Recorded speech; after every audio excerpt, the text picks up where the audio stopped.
और इसलिए दिल्ली में एक ही आवाज गूंज रही है, आपदा नहीं सहेंगे, बदल के रहेंगे।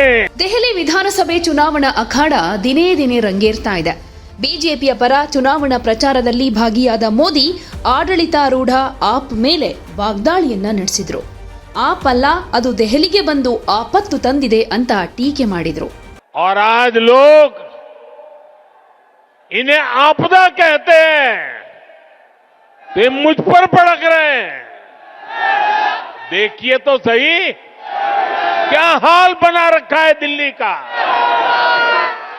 गर्मी आती है तो पीने के पानी के लिए मारामारी। ದೆಹಲಿ ಸರ್ಕಾರ ಕಳೆದ 10 ವರ್ಷಗಳಲ್ಲಿ ನಗರದ ಅಭಿವೃದ್ಧಿಯನ್ನ ಹಳಿ ತಪ್ಪಿದೆ ಅಂತ ಆರೋಪ ಮಾಡಿದ್ರು. ಈ ವರ್ಷ ಫೆಬ್ರವರಿಯ ಮೊದಲು ನಡೆಯಲಿರೋ ದೆಹಲಿ ಅಸೆಂಬ್ಲಿ ಚುನಾವಣೆಯಲ್ಲಿ ಬಿಜೆಪಿ ಗೆಲ್ಲೋ ವಿಶ್ವಾಸವನ್ನ ಮೋದಿ ವ್ಯಕ್ತಪಡಿಸಿದ್ರು. ಹಾಗೆ ಚುನಾವಣೆಯಲ್ಲಿ ಕಮಲ ಅರಳುತ್ತೆ ಅಂತಾನೂ ಹೇಳಿದ್ರು. और अब मुझे विश्वास है दिल्ली विधानसभा में भी कमल खिलने वाला है।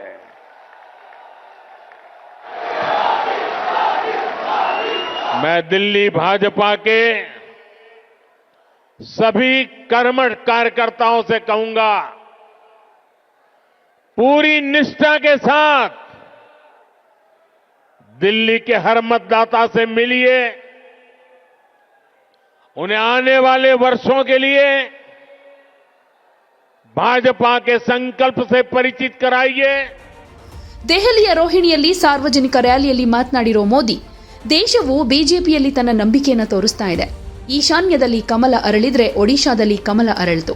ಹರಿಯಾಣ ಬಿಜೆಪಿಯನ್ನ 3ನೇ ಬಾರಿಗೆ ಆಯ್ಕೆ ಮಾಡಿದೆ. ಮಹಾರಾಷ್ಟ್ರದಲ್ಲಿ ಬಿಜೆಪಿ ಭರ್ಜರಿ ಗೆಲುವು ಸಾಧಿಸಿದೆ. ಹೀಗಾಗಿ ದೆಹಲಿ ವಿಧಾನಸಭೆ ಚುನಾವಣೆಯಲ್ಲೂ ಕಮಲ ಅರಳುತ್ತೆ ಅಂತ ನಾನು ನಂಬಿಕೆ ಇಟ್ಕೊಂಡಿದ್ದೀನಿ. 2047ರ ವೇಳೆಗೆ ವಿಕಸಿತ ಭಾರತ್ ಗುರಿಯನ್ನ ಸಾಧಿಸುವಲ್ಲಿ ದೆಹಲಿಯ ಅಭಿವೃದ್ಧಿ ನಿರ್ಣಾಯಕ ಪಾತ್ರವನ್ನ ವಹಿಸುತ್ತೆ. ನಾವು ದೆಹಲಿಯನ್ನ ವಿಕಸಿತ ಭಾರತ್ನ ರಾಜಧಾನಿಯಾಗಿ ಅಭಿವೃದ್ಧಿಪಡಿಸಬೇಕಾಗಿದೆ.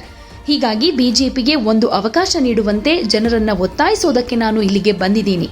ಇನ್ನು ಎಎಪಿ ಮುಖ್ಯಸ್ಥ ಅರವಿಂದ್ ಕೇಜ್ರಿವಾಲ್ ಅವರನ್ನ ಟಾರ್ಗೆಟ್ ಮಾಡಿದ ಮೋದಿ, ಕೆಲವು ವರ್ಷಗಳ ಹಿಂದೆ ದೆಹಲಿಯ ಜನ ಕೋವಿಡ್ ರೋಗದ ವಿರುದ್ಧ ಹೋರಾಟ ಮಾಡುತ್ತಿದ್ದಾಗ ಇತರರು ಶೀಶ್ ಮಹಲ್ ಅನ್ನ ನಿರ್ಮಾಣ ಮಾಡ್ತಾ ಇದ್ರು ಅನ್ನೋ ಮೂಲಕ ದೆಹಲಿ ಮುಖ್ಯಮಂತ್ರಿ ಬಂಗಲೆಯ ಐಷಾರಾಮಿ ನವೀಕರಣವನ್ನ ಇಲ್ಲಿ ಉಲ್ಲೇಖ ಮಾಡಿದ್ರು. ಇನ್ನು ರಾಷ್ಟ್ರೀಯ ಸಾರ್ವಜನಿಕ ಆರೋಗ್ಯ ವಿಮೆಯಾದ ಆಯುಷ್ಮಾನ್ ಭಾರತ್ ಯೋಜನೆ ಸೇರಿದ ಹಾಗೆ ಅನೇಕ ಕೇಂದ್ರ ಯೋಜನೆಗಳ ಪ್ರಯೋಜನಗಳನ್ನ ದೆಹಲಿಯ ಜನರಿಗೆ ತಲುಪಿಸೋದಕ್ಕೆ ಎಎಪಿ ಅವಕಾಶ ಕೊಡ್ತಾ ಇಲ್ಲ ಅಂತ ಆರೋಪವನ್ನೂ ಮಾಡಿದ್ರು. लेकिन आपदा वाले अभी भी अड़े हुए हैं कि आयुष्मान योजना यहां लागू नहीं होने देंगे। ये दिल्ली के हर परिवार का, यहां के हजारों बुजुर्गों का बहुत बड़ा नुकसान है। इतना ही नहीं, ये हमारे बुजुर्गों का अपमान है। साथियों, राजनीति में नियत, निर्णय, नीति और निष्ठा, इनका बहुत महत्व होता है। लेकिन आपदा वालों की नियत और निष्ठा पर ही ಸದ್ಯ ದೆಹಲಿಯಲ್ಲಿ ಎಎಪಿ ಇದೆ. ಬಿಜೆಪಿಯಿಂದ ಮಾತ್ರ ದೆಹಲಿ ಅಭಿವೃದ್ಧಿ ಸಾಧ್ಯ. ನಾನು ದೆಹಲಿ ಜನರಲ್ಲಿ ವಿಶೇಷ ವಿನಂತಿ ಮಾಡ್ಕೊಳ್ತಿದ್ದೀನಿ. ದೆಹಲಿಯ ಉಜ್ವಲ ಭವಿಷ್ಯಕ್ಕಾಗಿ ಬಿಜೆಪಿಗೆ ಮತ ನೀಡಬೇಕು ಅಂತ ಮನವಿ ಮಾಡ್ಕೊಳ್ತಾ ಇದ್ದೀನಿ. ದೆಹಲಿ ಜನರ ಹೃದಯವನ್ನ ಗೆಲ್ಲೋದಕ್ಕೆ ಮತ್ತು ದೆಹಲಿಯಿಂದ ಈ ಎಎಪಿ ಡಿಎಯನ್ನ ತೆಗೆದುಹಾಕೋದಕ್ಕೆ ಇದು ಒಳ್ಳೆಯ ಟೈಮ್ ಅಂತ ಕೂಡ ಮೋದಿ ಹೇಳಿದ್ರು. ಬಿಜೆಪಿ ಸರ್ಕಾರ ಅಸ್ತಿತ್ವಕ್ಕೆ ಬಂದ್ರೆ ಯಾವುದೇ ಜನ ಕಲ್ಯಾಣ ಯೋಜನೆ ಸ್ಥಗಿತಗೊಳ್ಳೋದಿಲ್ಲ. ಆದರೆ ಅದರ ಅನುಷ್ಠಾನದಲ್ಲಿ ಆಗ್ತಾ ಇರೋ ಭ್ರಷ್ಟಾಚಾರ ನಿರ್ಮೂಲನೆಗೊಳಿಸುತ್ತೆ ಅಂತಾನೂ ಹೇಳಿದ್ರು. आप मेरा एक काम करेंगे दोस्तों, पूरी ताकत से बताइए, करेंगे? जरा हाथ ऊपर करके बताइए, करेंगे? आप एक काम कीजिए, दिल्ली के जिस जिस इलाके में झुग्गी झोपड़ी कच्ची आबादी जहां जहां है, ये स्वाभिमान अपार्टमेंट की फोटो लेकर के जाइए। स्वाभिमान अपार्टमेंट के लोग जो मैसेज दे रहे हैं वो वीडियो लेकर के जाइए और हर झुग्गी झोपड़ी को बताइए कि मोदी की गारंटी है आपको भी ऐसा ही पक्का मकान मिलेगा। बताएंगे, हर परिवार को बताएंगे। गरीब से गरीब मिडिल क्लास के लोग जिसके पास पक्का घर नहीं है उसको गारंटी देकर के आइए। मेरे लिए तो आप ही मोदी है।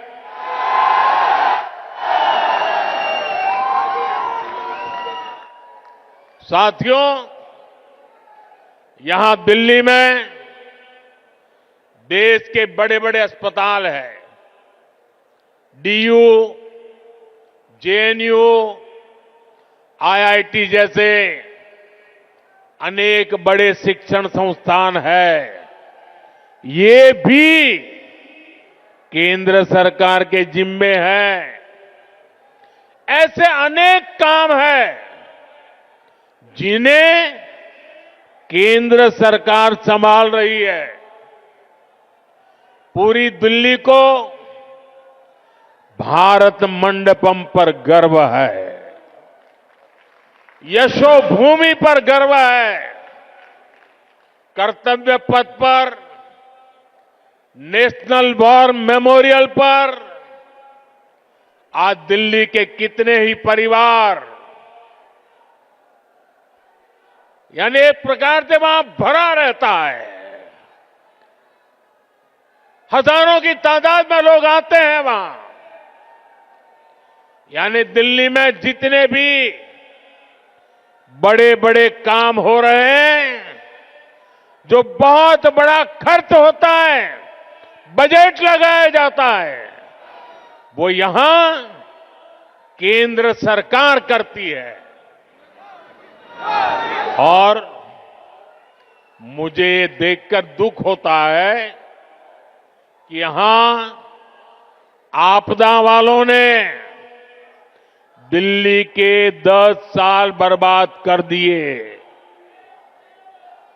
आपदा वालों को कोई भी दायित्व मिलने का मतलब दिल्ली के लोगों को दंड मिलना। आप जैसे ही मेट्रो से उतरते हैं, नेशनल हाईवे से अंदर कॉलोनियों की तरफ रिक्शा लेते हैं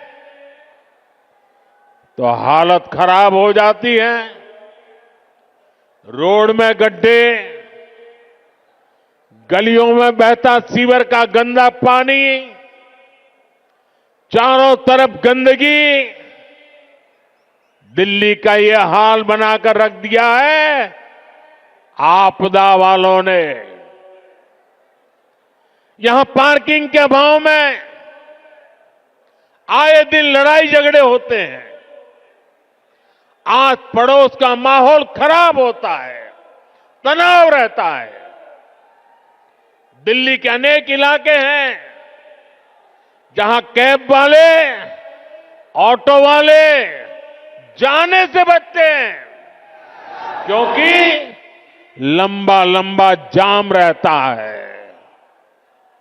इससे सामान्य नागरिक तो परेशान होते ही है।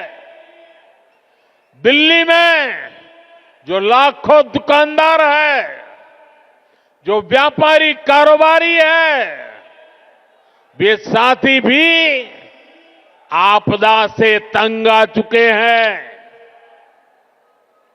साथियों, दिल्ली पर आपदा लाने वाले ये झूठा आरोप लगाते हैं कि केंद्र सरकार उन्हें काम नहीं करने देती, केंद्र सरकार उन्हें पैसे नहीं देती। ये कितने बड़े झूठे हैं, इसका उदाहरण इनका शीश महल है। आज ही एक बड़े अखबार ने सीएजी रिपोर्ट के आधार पर शीश महल पर हुए खर्च का खुलासा किया है।